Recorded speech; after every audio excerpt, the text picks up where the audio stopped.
Mr. Verma, what makes India think that this disputed area is part of India rather than of Nepal? Thanks, Jawad.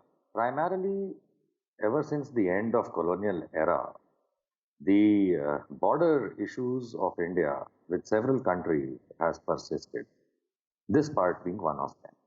Now, Nepal must understand, and even India should understand, that this is not a border issue which cropped up a few years ago.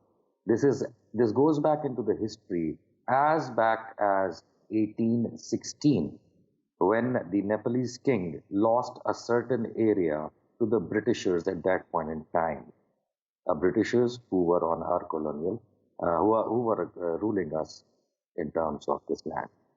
Now, we must understand that these issues of borders have persisted with our neighbors for India, and there is always an amicable result that can be reached upon, and it has to be through dialogue.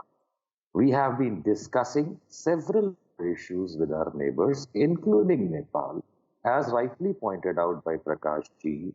But then what happens is that we forget that border issues cannot be resolved in a jiffy.